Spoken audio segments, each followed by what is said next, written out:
Naglabas ng panibagong pasabog si Pangalawang Pangulo Sara Duterte ngayong araw matapos isiwalat ang panibagong ebidensya laban kay Pangulong Coting Jr. Sa isang press conference, ipinakita ni VP Sara ang mga dokumento at record ng umano'y nagpapatunay sa panibagong modus ng pag-i-scam na kinasasangkutan ng Pangulo at ng malalapit nitong opisyal. Ayon sa Vice Presidente, hindi na raw siya maaaring manahimik sa gitna ng patuloy na panlilin lang sa sambayanang Pilipino. Ayon sa ulat, ang naturang eksena ay may kaugnayan sa paggamit ng pondo para sa isang proyekto ng pagmahalaan na hindi naman naitutupad. Binigyan ni VP Sara na sinadyang pagtakpan ng transaksyon at ang mga sangkot ay pinaniniwalaang nasa loob mismo ng Malacanang. Sa pagputok ng isyong ito, gulat at galit ang naging tugon ng maraming mamamayan na ngayon ay nananawagan ng masusing imbestigasyon at pananagutan. Wala pang tugon mula sa kampo ni Pangulong Coting Jr. sa mga paratang, ngunit inaasahan ang kanyang pagharap sa publiko sa mga susunod na araw. Samantala, nagpayag ng suporta kay VP Sara ang ilang mambabatas, sinabing dapat umanong pakinggan at siyasatin ang kanyang mga inilabas na ebidensya. Patuloy naming babantayan ang makaganapan sa mainit na isyong ito at maghahatid ng makabuluhang impormasyon dito lamang sa aming himpilan. At yun nga ang balitang ating pakakatutukan, ngunit bago ang lahat, siguraduhin mag-subscribe at ihit ang notification bell para sa patuloy na pagtutok dito lamang sa tunay na boses ng masa.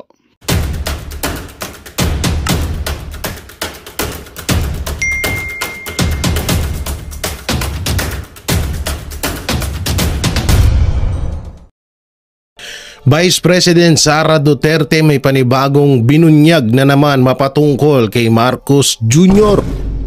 At eto, pag-usapan na rin po natin itong mga banat ni Vice President Sara Duterte mapatungkol sa Administrasyong Marcos. May nakita ho tayong video na kung saan ay talagang may panibago pong binulgar etong si Vice President Sara Duterte mapatungkol kay Ngagba, kay Ngagbers, kay Mr. Slow, kay Mr. Lag na slow pa. kay Mr. Ang, tsaka kay Mr. Alibay. Adami mo ng pangalan, Marcos.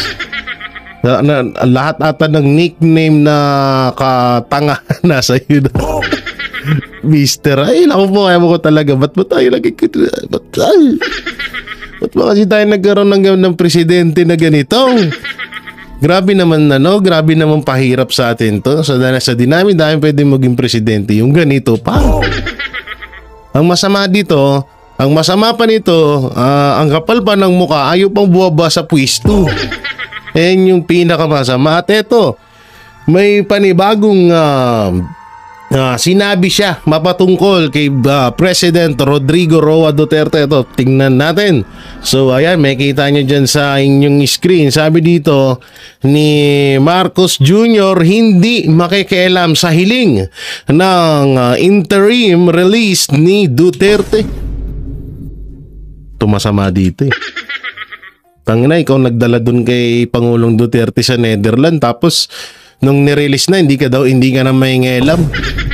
Lagi ka na lang hindi mangingialam. Sa bagay, as usual, wala ka naman, lagi mo naman dinideny na wala kang gagawin, hindi makikialam. Kahit kailan naman, hindi mo naman ginampanan pagiging leader mo sa bansang Pilipinas.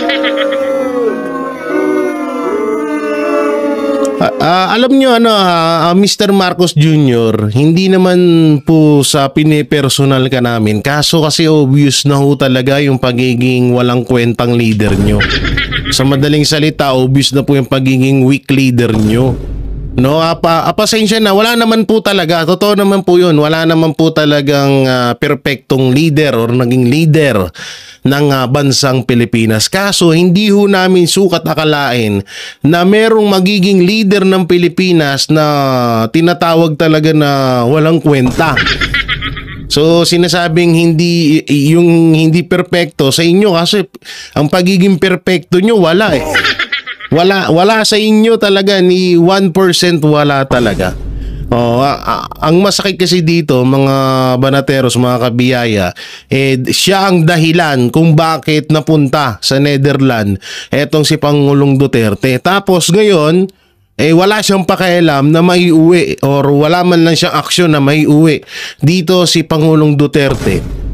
Kaya nga ito sinasabi namin kung etong si Pangulong Duterte isa sa mga maimpluwensyang tao dito sa Pilipinas at alam naman natin naging former president yan at siya ang kauna-unahan na presidente sa Pilipinas na naramdaman talaga natin yung kanyang pagiging presidente at pagmamahal niya sa bansang Pilipinas.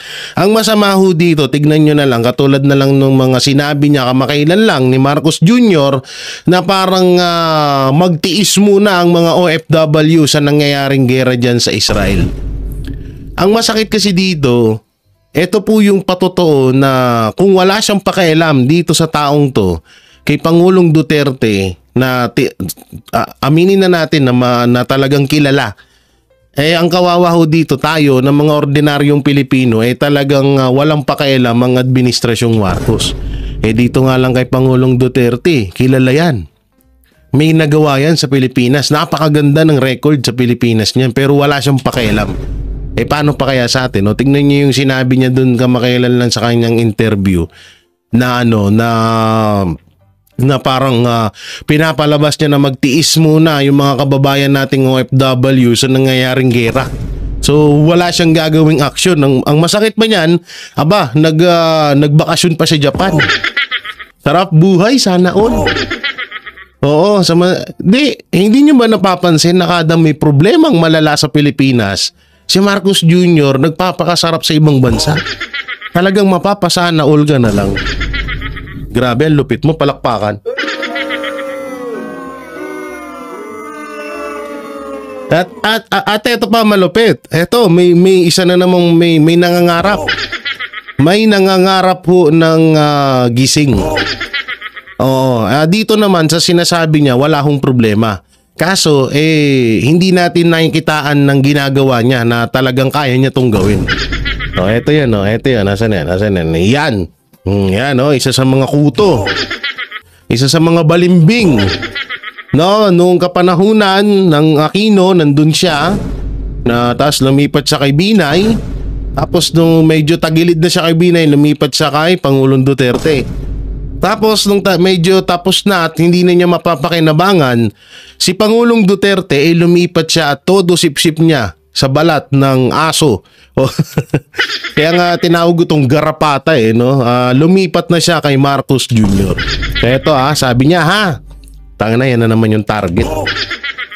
Wala na kayong nagawang matino kundi puro target na lang. Pare-parehas kayo. Si Marcos ganyan din lagi. Target ko ganito. Target ko maging payaman mo. Target ko bubaba ang puro. Anak ng tete, puro kayo target. Ito, DILG, target gawing pinakaligtas na bansa ang buong mundo. Sa buong mundo ang Pilipinas. Target gawing nasa mid tuloy ako. Target gawing pinakaligtas ang Pilipinas sa buong mundo.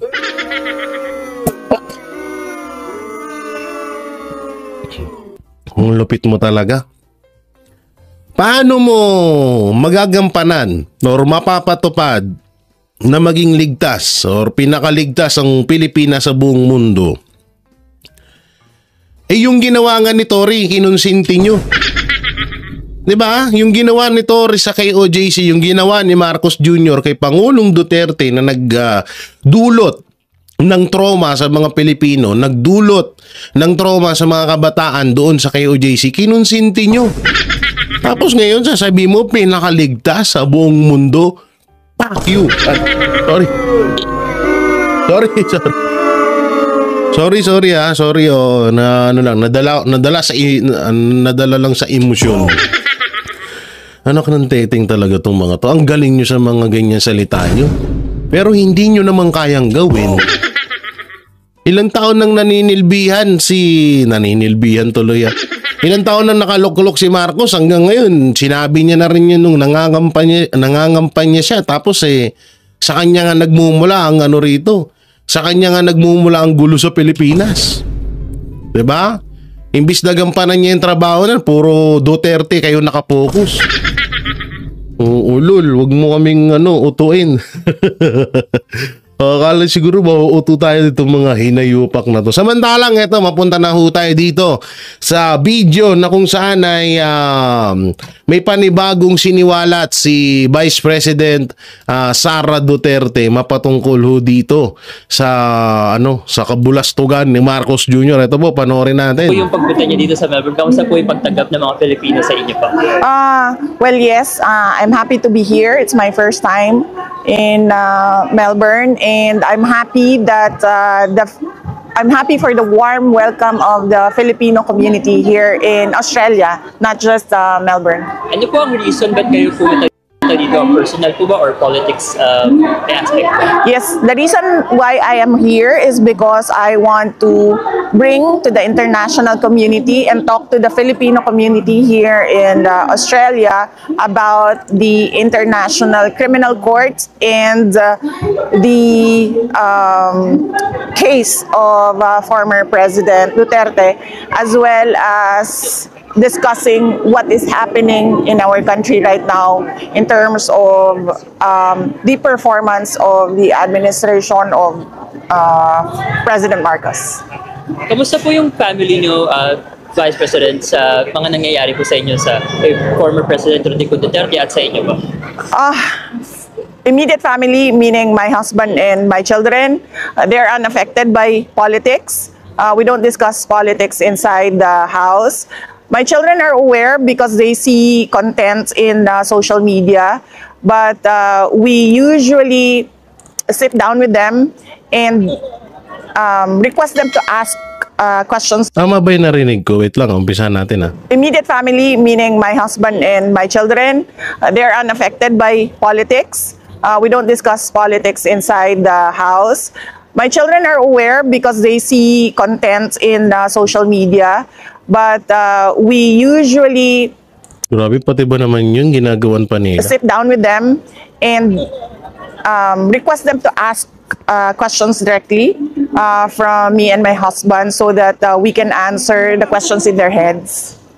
And ano po yung mensahe niyo po sa mga Pilipino naman dito sa Australia po, sa pagsa-suporta po sa inyo? Yes. First, I'd like to thank the Filipino community in Australia, but not just Australia. Many came to Australia to join the Free Duterte Now rally here in Melbourne. Some came from Hawaii, some came from the US, and from the Philippines as well. And we thank them for that, and we thank them for listening about the ICC case and about the situation of former President Rodrigo Duterte. Thank you. Thank you, Madam Vice President. Thank you for speaking with us. You see the big supporters, a big amount of supporters you have behind you here. But in terms of the political support, have you been trying to... Foreigner tong nagtatanong kay Vice Oo, foreigner, no? Biruin nyo, ganyan kalakas sa mga Duterte, pati... Hindi, ito, maputol ko lang ngayon. Sorry na. Hindi kasi, alam nyo, kada search mo ang mga Duterte, dito mo makikita kung gaano talaga kalakas, kilala. Sa buong, hindi lang sa Pilipinas, sa buong mundo ang mga Duterte. Kapag nilagay mo, eto lang itry nyo, search nyo, President Rodrigo Duterte. O kaya, Duterte family. Tingnan nyo yung lalabas, kahit po ang mga dayuhan ng mga media na tiga ibang bansa, no, sa mga ibang bansa, talagang Duterte po ang napapansin nilang ginagawa ng administrasyon sa mga Duterte. Pero kapag ni-research mo dyan, Marcos Jr., lalabas dyan bangag-bangag. Wala pa kailamang mga ibang bansa sa presidente ng Pilipinas. mas tinututukan ho nila yung issue kay Pangulong Duterte kung paano at kung kailan makabalik sa Pilipinas. Yun lang, naputol ko lang kayo kasi gusto kong sabihin sa inyo na hanggang ngayon talagang napaka-powerful po ng mga Duterte sa buong mundo. Seek a meeting with the Australian government while you're here in Australia?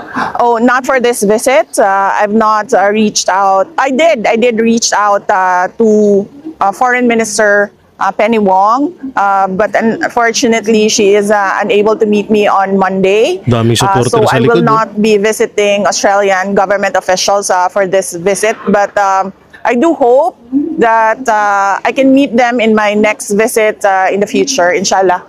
Is it a concern for you that you've come to Australia, you're here on Australian soil, and they haven't granted you a meeting? What does that Tapos mean for magsalita, Australia's no? relationship with the Philippines? Ang ano niya, talaga po tayo na kung si Marcos tapos tatawa, ganun. Pero pag mga Duterte kausap mo kahit sino sa kanila, makikinig tapos pagtapos ng tanong, bubuelta ng napakagandang sagot sa mga katanungan, no? Talagang nakakamangha talaga 'tong sila. Well, it doesn't reflect, I don't think it will reflect the relationship of the Philippines and Australia. It was a very short notice. I informed her informally through a message that I am here in Australia and I am here to do a rally today, and that if she is available for a very brief, quick chat, just to say hello, because I met her in the Philippines when she visited, and just wanted to say a friendly hello, nothing official. And I understand your father's legal team has submitted a request for him to be moved to a third country. Are you pushing for that third country to be Australia? Not for this visit. Australia is in the list of countries Nagdudugo ilong ko. that are considered by the lawyers, but I am not here for the interim release. Not Buti na lang magaling mag-English si Vice President Sara Duterte, hindi mahirap intindihin. this visit. Thank you. Next, Hi, VP. Tagalog. Welcome Ayan. to Melbourne. Thank you. Welcome to Melbourne as well. So VP, alam ko very short notice itong event na ito, no? At nakita nyo, ang dami-dami talaga mga Pilipino na nag-travel not only from Australia, but yun nga, sa iba't ibang mga bahagi ng bansa. Ano po ba yung message nitong pagtitipon natin para sa ating mahal na inang bayan at mga Pilipinong sumusuporta po sa kay Pangulong Duterte at Sino yung nagtatanong? Si Marlica ba yun? Parang boses ni Marlica, no? sa inyo? Yes, oo. As I said, I am here because of number one, the ICC, the International Criminal Court, and the case of former President Rodrigo Duterte. And number two, I am here as well for our country to discuss issues and the non-performance of the administration of President Marcos with the Filipino community. Alright, thank you. Okay, net 25 please. Ma'am, regarding po sa interim release, any update po at kung meron na po pambansa na nagpahayag ng pagsuporta or magkanlong sa Ito, maganda to. Yes, yes, sir. If you can check the ICC website, there is a request for interim release filed by the defense team of former President Rodrigo Duterte. And if you can read through the redacted portions, you can see that there are two countries that was named there. And Pero dapat hindi yan, hindi yan, mas maganda siguro para sa akin hindi yan sinasagot at hindi na rin yan tinatanong kung talagang, kung yung media na yun ay hindi against sa mga Duterte. Kasi alam nyo,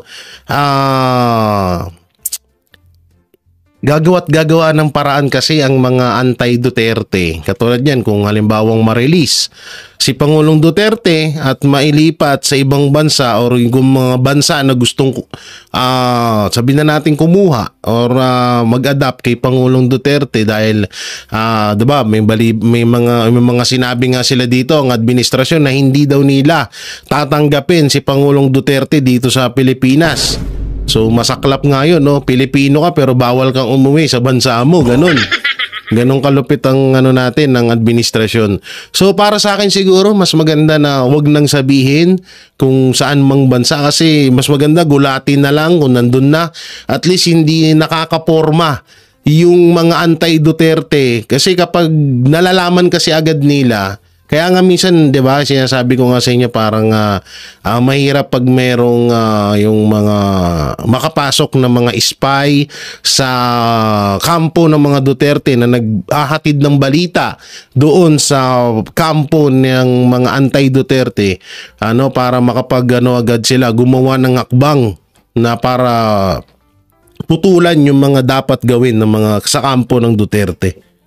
One of the countries committed to helping or to receiving and accepting former President Rodrigo Duterte. What are those? Unfortunately, sir, I cannot talk about the contents of that petition. Only the lawyers of President Duterte can talk about the request for interim release because some portions of that, particularly those items that were redacted and considered as confidential, can only be between those who have a privilege, lawyer-client privilege. Maiba naman po, regarding naman po sa, hingi lang po na reaction regarding sa sinabi ni President Marcos ngayon na he chooses to focus on helping or people's needs rather than the impeachment. Reaction. Well, good for him, and so we hope to see some sort of truth to his statements that he is focusing on helping our fellow Filipinos and doing something for the country. Unfortunately, if you talk to the ordinary citizens and the Filipino community abroad, we don't see anything at all. One last question po, ma'am. Regarding po sa mga cases na sabihin nag-aabang sa OVP sa Philippines, especially yung sinampa po sa Ombudsman, yung OVP was given 10 days to react. May ginawa na po bang hakbang ang OVP regarding? Yes, sir. We received the order to comment. Yeah. Yes, we received the order to comment of the Ombudsman for 10 days, and we intend to file our answer within 10 days.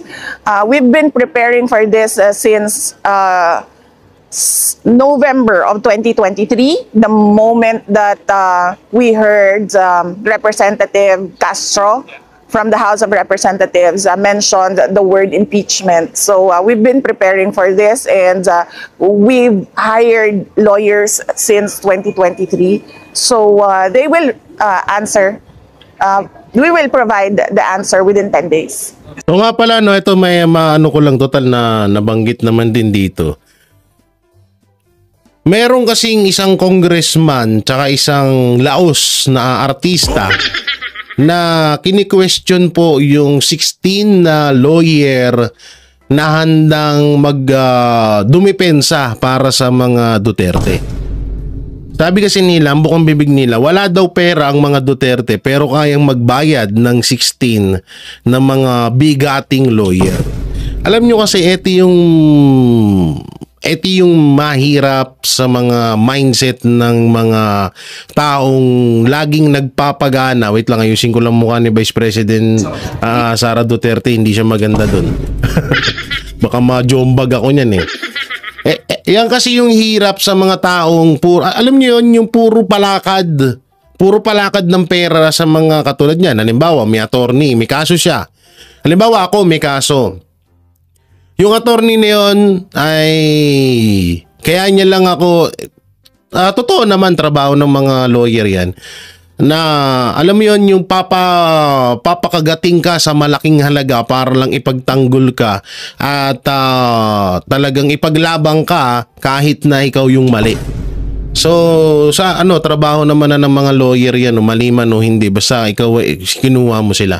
Ngayon ganito kasi, yung 16 na yon, hindi naman lahat yun nagpapabayad sa mga Duterte. Dito to po yan, ako na po nagsasabi sa inyo. Alam nyo, kung ako man ang mapili or ako man ay payagan ng mga Duterte na isa sa mga lawyer. Ako po hindi lawyer ha. Halimbawa lamang, ako isang lawyer at payagan ako, bigyan ako ng pagkakataon na depensahan etong mga Duterte, lalong-lalo na etong si Vice President Sara Duterte at si Pangulong Duterte laban sa mga patutsada o sa mga issue, sa mga peking kaso na ibinabato sa kanila.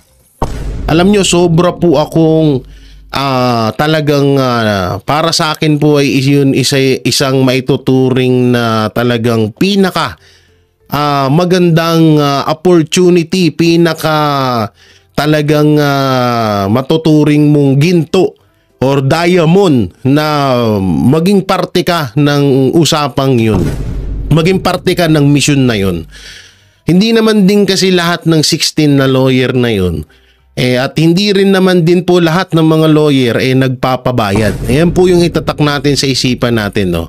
Oo, aminado po kami na talagang mga bigatin yung 16 na lawyer na yun at walang kasing tae ni Castro doon at ni Lariga doon. Walang kasing bobo ni Lariga doon at ni Castro at saka ni Abante na mga lawyer na mga patapon sa Pilipinas. Hindi ho ganun. Wala hong ganun doon sa 16 na yun, no. Sinasabi ko to para maunawaan nyo po na hindi po yung 16 na lawyer na po yun ay hindi naman po yun na bayad. O hindi naman po tumatanggap yung iba doon ng bayad. Ako na po nagsasabi sa inyo, may mga lawyer kasi na nagpipresenta. No, at yung iba nga talaga doon, at kung hindi nga baka nga lahat yun talagang nagpresenta sa mga Duterte na maipagtanggol at depensahan sila sa mga ibinabatong kaso laban sa kanila. No, para sa kaunawa kasi may mga nakikita ko lalo na yung laos na dating adik na artista na panay bunganga ngayon. Kasi nakulong yan nung panahon ni Pangulong Duterte ang artista na yan. Hindi ko na lang babanggitin kung sino, kung anong pangalan ng artista na yan. Basta kasi sayang din sa airtime. So lumabas din yan sa bunganga ni Congressman, tutusin hindi naman siya congressman, ni Abante. Oo, si Bishop Abante, lumabas din niya sa bunganga niya na wala daw pera ang Duterte pero bakit may 16 na lawyer at hindi daw basta-basta. Hindi ganito, ang hirap kasi sa inyo, hindi nyo talaga mararanasan yan sa tanang buhay nyo na ipagtanggol kayo ng libre ng mga kilalang lawyer dito sa bansang Pilipinas dahil alam din naman nila na mga demonyo kayo. Para sa kaalaman nyo lang ha. Alam kasi nila na mga demonyo kaya hindi nyo mararanasan na ipagtanggol ng mga bigatin na mga lawyer na tanging nasa katuwiran at nasa tama lamang sila dumidepende. So ako bilang ako yung lawyer, isa sa mga 16 na lawyer na nagpresenta para depensa ng mga Duterte. Talagang sobrang tuwa ko noon. Madadala ko yun hanggang sa hukay ko. Alam nyo itong nangyayari ngayon na issue sa mga Duterte, ito yung maituturing mo talaga na tatatak sa Magandang balita ang hatid namin sa inyo ngayong araw. Sa pagtatapos ng aming balitaan, nagbigay kami ng mga mahalagang impormasyon. Maraming salamat sa pagtutok at pagsuporta sa aming programa. Huwag kalimutang manatili sa mga susunod na araw para sa mga bagong balita at mga kwento na dapat nating abangan. Mula sa Boses ng Masa, magandang araw Pilipinas!